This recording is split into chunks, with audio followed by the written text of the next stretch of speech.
Ravi Nagpal Jayrath, professor, बड़ा गुरुकुल। पैसा कमाना तो हर कोई आपको सिखा देता है, लेकिन क्या आपको किसी ने यह बताया कि पैसा बचाते कैसे हैं? जानते हैं मैं ये बात क्यों कह रही हूं? क्योंकि ये कहा जाता है कि एक एक बचाया हुआ रुपया कमाए हुए एक एक रुपए के बराबर होता है। इसलिए पैसे कमाने के साथ साथ ये बहुत जरूरी है कि पैसे को बचाया कैसे जाए। इसलिए तो हम आपको बताएंगे कि कैसे आप पैसे बचा सकते हैं और उसे निवेश कर सकते हैं। अब कभी किसी के घर पे शादी होती है, कभी उसे घर भी खरीदना होता है, तो ऐसे में ना आपको समझ नहीं आता होगा कि भाई मैं पैसा कहां से निकालूं। तो घबराए नहीं, क्योंकि हम आपको ये भी बताएंगे कि किस लक्ष्य के लिए आप कैसे पैसा बचा सकते हैं, तो आपके लिए कहां निवेश करना सही होगा। इन टिप्स के साथ हमने आपके लिए बहुत ही खास कोर्स बनाया है। इसमें हम आपको बताएंगे कि आखिरकार गोल बेस्ड फाइनेंशियल प्लानिंग क्या होती है। अब आप सोचेंगे कि भाई सेविंग और इन्वेस्टमेंट तो मैं करता ही रहता हूं, लेकिन आपको पता है सेविंग और इन्वेस्टमेंट में ना बड़ा अंतर होता है। तो ये अंतर क्या होता है ये भी हम आपको बताएंगे।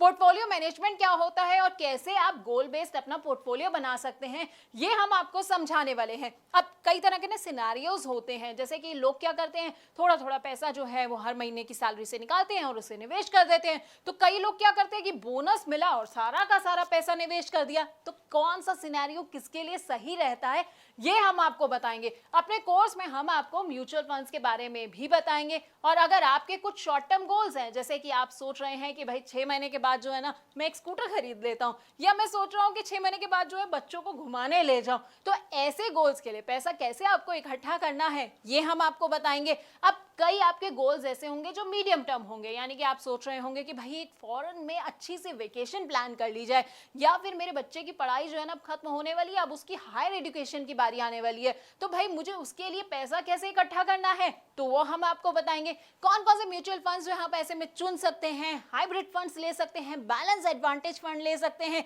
लेकिन अब आप ये सोच रहे होंगे भाई ये सारे फंड्स कौन से होते हैं, तो हम आपको ना इन तमाम फंड्स के बारे में बड़े अच्छे से बताने वाले हैं। उसके अलावा हमारी जिंदगी का जो सबसे बड़ा और सबसे लंबा गोल होता है ना, रिटायरमेंट प्लानिंग का, वो आप कैसे कर सकते हैं। म्यूचुअल फंड्स के जरिए अपनी रिटायरमेंट प्लानिंग आप कैसे कर सकते हैं, कौन कौन से फंड्स आप चुन सकते हैं, ब्लू चिप फंड कौन से होते हैं, मिड कैप फंड कौन से होते हैं, या स्मॉल कैप फंड्स जो हैं वो आपके लिए कैसे फायदेमंद हो सकते हैं, तो हम आपको बताएंगे। इसके अलावा ना निवेश के बड़े सारे और भी इंस्ट्रूमेंट्स होते हैं। अब जैसे पीपीएफ होता है, नाम तो सुना होगा आपने, एनपीएस होता है, एलआईसी के प्लान्स के बारे में तो हर कोई जानता है, और इक्विटी और डेट इंस्ट्रूमेंट्स के बारे में तो हर कोई जो है वो पूरा अच्छे से समझता आया है। लेकिन इनमें से आपके लिए कौन सा प्लान सही रहेगा ये शायद आप नहीं जानते होंगे। तो हम आपको ना अपने कोर्स में इन तमाम प्लान्स के बारे में अच्छे से जानकारी भी देने वाले हैं।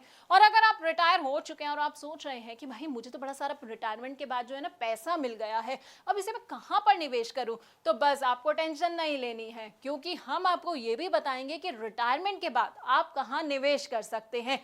यानी कि इन 12 वीडियोस में हम आपको आपकी फाइनेंशियल प्लानिंग के बारे में सब कुछ बताने वाले हैं। तो अगर आप अपनी जिंदगी ना सुकून से जीना चाहते हैं, रिटायरमेंट के लिए परफेक्ट प्लानिंग करना चाहते हैं, तो बस आपको क्या करना है, आपको हमारा ये कोर्स देखना होगा।